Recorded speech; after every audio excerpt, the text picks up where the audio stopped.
Balu sir మొదటి పరీక్ష pass అయ్యారు. స్టూడెంట్స్ అందరూ ఫస్ట్ క్లాస్లో పాస్ అయ్యారు. కాలేజ్ అంతా పండగ వాతావరణం అలుముకుంది.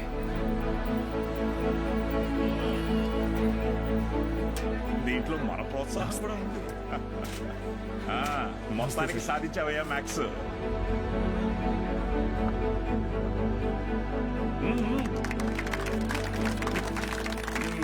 Sir sir sir sir madam, Meenakshi madam ఎక్కడ? బాలు సార్.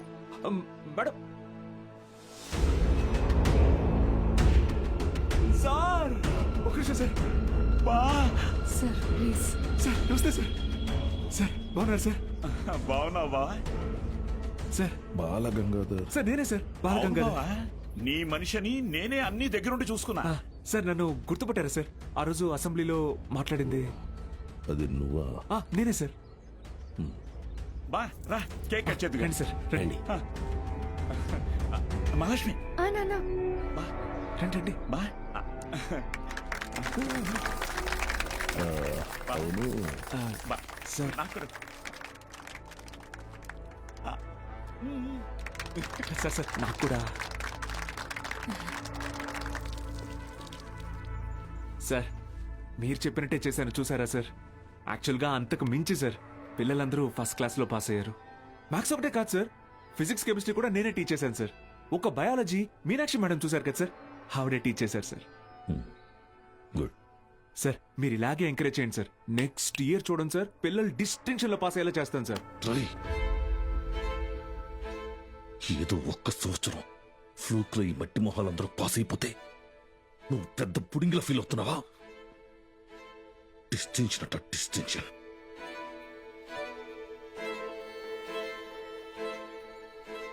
సార్ నేనేం చేశాను సార్? మొత్తం మన కాలేజీలన్నింటినీ రిస్క్ లో పెట్టేశావు.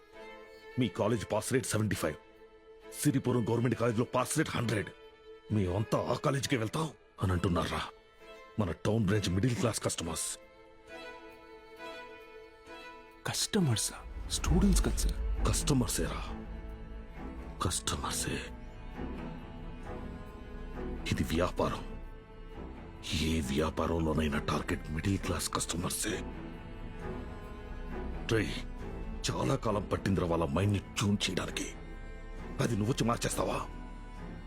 ఏది సార్? క్వాలిటీ ఆఫ్ ఎడ్యుకేషన్ కావాలంటే కాసులు ఖర్చు పెట్టాలి. త్రిపాఠి లోగో ఇక్కడ ఎందుకుందో తెలుసా? ఇది డబ్బుండే place. Zero fees zero education, more fees more education. ఇదేరా ఇప్పుడు trend. Inter plus EAMCET 25,000 rupees, inter plus IIT 45,000 rupees. ఇదేరా లెక్క. డబ్బులున్నవాడు ఈ లెక్కని కొంటాడు, తక్కువ ఉన్నవాడు అప్పు చేసైనా కడతాడు. మరి లేని వాటి సంగతి ఏంటి సార్? ఆ దిక్కుమాల కోసమే ఈ గవర్నమెంట్ కాలేజీలు ఉంది. చూడు, వాళ్ళకి పెద్ద పెద్ద ఆశలే ఉండవురా. ఇంటర్ ఎగ్జామ్ రాస్తే ఏదో గొప్పగా ఫీల్ అవుతారు, పాస్ అయితే ఇదిగో ఇలా పండగ చేసుకుంటారు. ఫైనల్ గా పల్లెటూరులో అయితే ఏ పాలేరుగానో పని మనిషిగానో మారుతారు. సిటీలో అయితే డ్రైవర్ గానో వంట మనిషిగానో సెటిల్ అవుతారు. Lower middle class. మా నాన్న కూడా ఓ డ్రైవరే సార్. మా ఫ్యామిలీ కూడా lower middle class. Ray, I mean అది నిన్నలేదు. మీరు ఈ కాలేజీలన్నిటినీ టేక్ ఓవర్ చేసింది వీళ్ళ బాగు కోసం కాదా సార్? మీ వ్యాపారం కోసమా? అరే, నువ్వు తప్పుగా అర్థం చేసుకున్నావురా. నేను అలా అనలేదు. నన్ను ఇక్కడికి పంపింది నేనేదో సాధిస్తానన్న నమ్మకంతో కాదా, నేనేం పీకలేనన్న ధైర్యంతోనా? అరే బాలు, ఏదో కోపంలో టంగ్ స్లిప్ అయింది అంతే, వదిలే.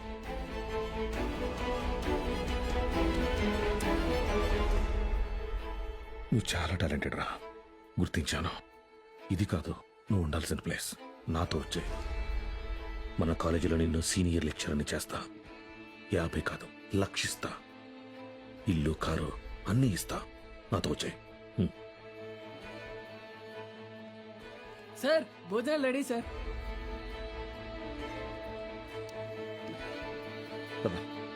తినేసా?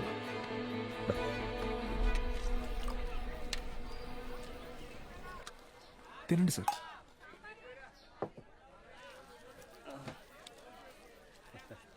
అన్న కొద్దిగా అక్కడ కూర్చొని తింటారా? తప్పుగా అనుకోకండి. అలాగే sir. Lower middle class sir, వీళ్ళు అలాగే ఉంటారు. మీరు తినండి సార్, తినండి. జనరల్గా లోవర్ మిడిల్ క్లాస్ తల్లిదండ్రులు పిల్లల కోరికలు తీర్చడానికి వాళ్ళ కోరికలు చంపుకుంటారు సార్. పిల్లల కడుపు నింపడం కోసం వాళ్ళు పస్తులుంటారు.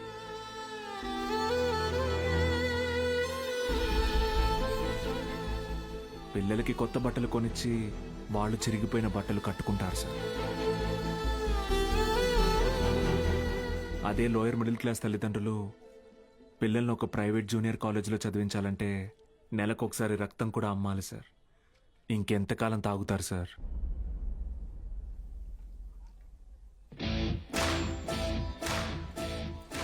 నేను బాగా ఆలోచించుకున్నాను సార్. మీ ఆఫర్ కన్నా వాళ్ళ ఫ్యూచర్ గొప్పది.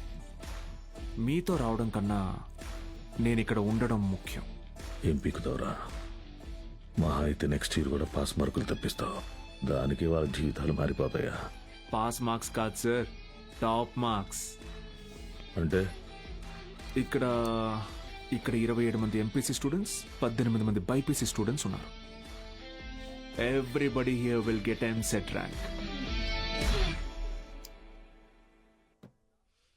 నిన్ను గెలవనివ్వను.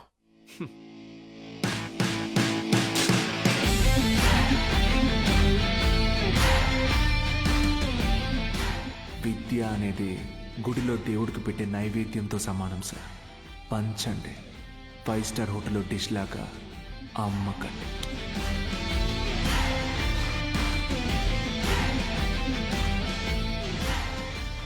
Tripathi sir, thank you sir. Take care sir. Bye bye sir. బా బా బా బా బా బా. ఒక్క నిమిషం. Study sir, study sir.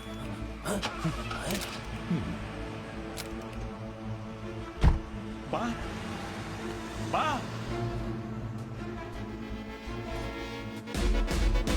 Tripathi, use your brain Sudhakar అన్నావు. పనికి మాలిన వెధవల్ని పంపుదామని అన్నావు. ఇప్పుడు ఆ పంపినాడి వల్ల మనకు పని లేకుండా పోయేటట్టుగా ఉంది. ఒక్కడే కదా, ఒక్కడితో ఆగకపోతే వీడిని ఇన్స్పిరేషన్గా తీసుకుని మిగతా లెక్చరర్స్ కూడా మొదలు పెడితే 10th పేజీలో వీడి గురించి వచ్చిన ఆర్టికల్ మొదటి పేజీకి పాకితే మనం మొదటి పేజీలో ఇచ్చే యాడ్ని ఎవ్వరు చూడరు. ఏయ్, బతకలేని బడి పొంతులని పోగేసి వ్యాపారం మొదలుపెట్టిందే నేను.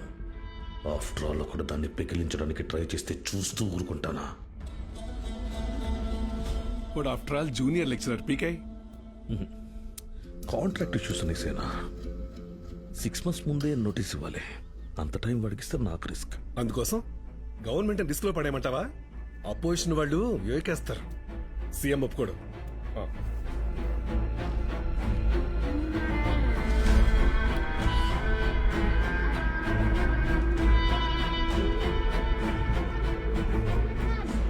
ఏంటి త్రిపాఠి, ఇంకో బెంచ్ కారు కొన్నావా?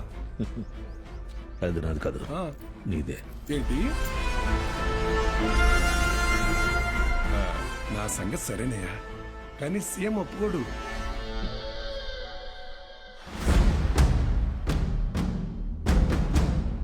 యో, నారాయణ స్వామి ఎందుకు వస్తున్నాడు? నీ సీఎం నువ్వు చెప్తే వినడు, కానీ అపోజిషన్ లీడర్ అసెంబ్లీ హాల్లో చెప్తే వింటాడుగా. త్రిపాఠి, నాకు చిన్న సాయం చేస్తావా? ఏంటి? దయచేసి నువ్వు రాజకీయాల్లోకి మాత్రం రాకయా. డెఫినెట్ గా రాను. ఎడ్యుకేషన్ లో వచ్చేంత డబ్బు పాలిటిక్స్ లో రాదు. రాష్ట్రంలో నిరుద్యోగ సమస్య రోజు రోజుకి పెరిగిపోతోంది అధ్యక్ష. దీనికి ప్రధాన కారణం ప్రైవేటీకరణ అధ్యక్ష.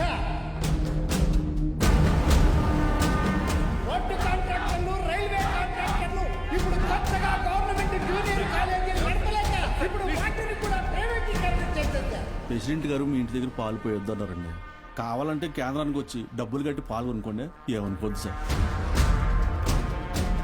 ఎంప్లాయ్మెంట్ ఎక్స్చేంజ్ దగ్గర లెక్చరర్ల పోస్టుల కోసం దరఖాస్తు చేసుకున్న నా నిరుద్యోగ సోదరులకు ఏం సమాధానం చెప్తుంది ప్రభుత్వం?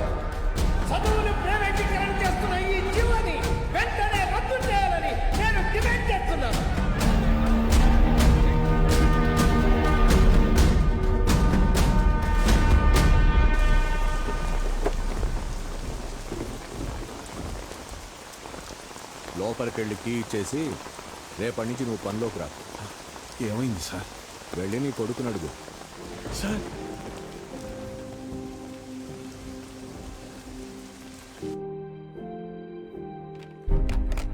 పోయిన సంవత్సరం కొన్ని అధికారిక అవకతవకల వల్ల గవర్నమెంట్ కాలేజీ లెక్చరర్స్ నియామకం ఆలస్యమైంది. ఆ లెక్చరర్స్ కొరతని ప్రైవేట్ కాలేజీలు భర్తీ చేసి ఒక కొత్త వారధికి నాంది పలికాయి. కానీ ఇప్పుడు పరిస్థితి మారింది. ఇటీవల జరిగిన ఇంటర్వ్యూస్లో 500 మంది లెక్చరర్స్ సెలెక్ట్ అయ్యారు. కానీ పోస్టింగ్స్లో ఇంకా అస్పష్టత నెలకొంది. దీనికి కారణం గవర్నమెంట్ కాలేజీలు మొత్తం ప్రైవేట్ కాలేజీల ఆధీనంలో ఉండటం. ఒక సదుద్దేశంతో తలపెట్టిన కార్యం నిరుద్యోగానికి కారణమవుతుంది. అందుకే ప్రైవేట్ కాలేజీలతో ఆనాడు ఏర్పాటు చేసిన ఎంఓయు రద్దు చేస్తూ జీవోని ఇమ్మీడియట్ గా రివోక్ చేస్తున్నారు. సో గవర్నమెంట్ కాలేజెస్ లో ఉన్న ప్రైవేట్ కాలేజ్ లెక్చరర్స్ తిరిగి వాళ్ళ కాలేజీలకు వెళ్లిపోవాలని ఆదేశాలు జారీ చేస్తున్నారు. ఏం దిగులు పడుకు బాబు, అన్నీ సర్దుకుంటాయి. మీనాక్షి వాళ్ళ నాన్నగారి ఆప్తికానికి కాశీకి వస్తానని మొక్కున్నాను బాబు. అందుకే ఈ హడావుడి ప్రయాణం. బాయ్.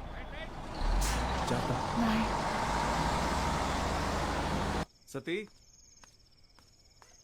సతీ అన్నా, సత్యం చూసారా? సారాకుడి దగ్గర ఉన్నాడు.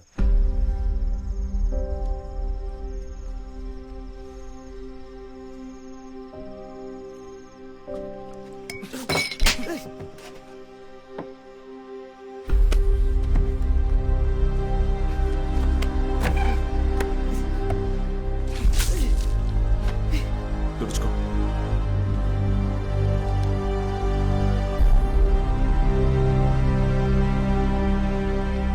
సెకండ్ ఇయర్ సప్లిమెంటరీ ఎగ్జామ్ రాయాలి.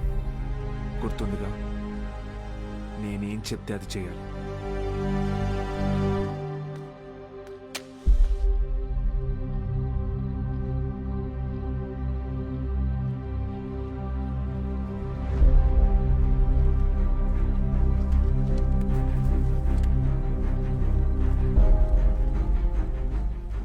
అమ్మ నాన్న పోయారు.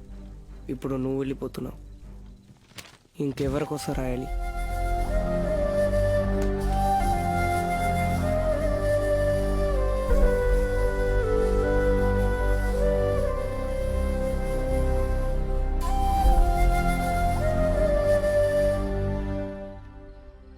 నువ్వు ఇంజనీర్ అవ్వాలని ఆశపడ్డావు, కానీ నేను చదివించలేకపోయాను.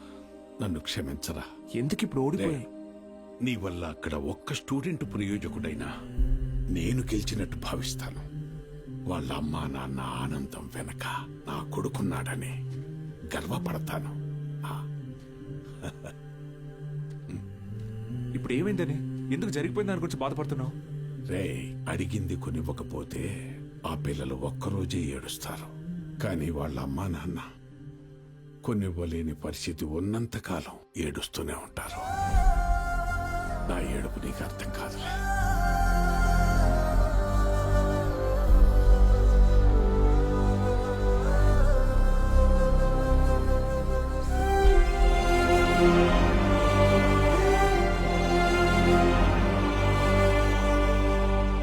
వాళ్ళు గెలిచామనుకున్నారు, కానీ అస్సలు యుద్ధం అప్పుడే మొదలైంది. ఇంటర్ ఫస్ట్ ఇయర్లో పేర్లు ఇచ్చినట్టు ఇచ్చి మళ్ళీ వెనక్కి వెళ్ళిపోయారండి. లెక్చరర్లు లేరని. బ్యాగులు వేసుకుని ఎక్కడికి వెళ్తున్నారు? రే వీరన్న, పొద్దు పొద్దున ఎక్కడికి రా? క్లాస్కి వెళ్తున్నామండి. క్లాసా? ఇంకా సెలవులు ఇవ్వలేదు, అప్పుడే క్లాస్ ఏంటండి? మరి ఎక్కడికి వెళ్తున్నారు? పదండి చూద్దాం.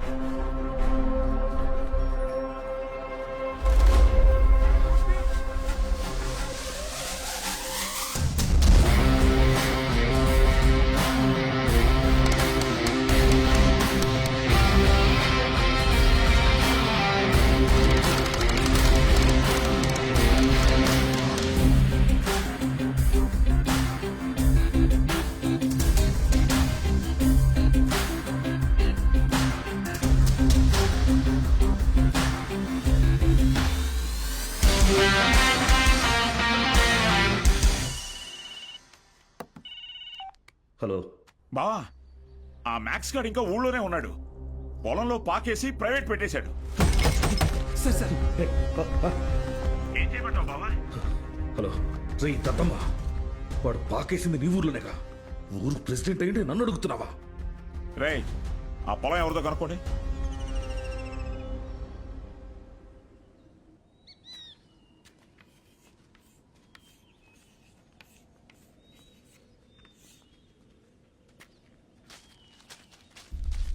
ఏం పంతులు బాగున్నావా?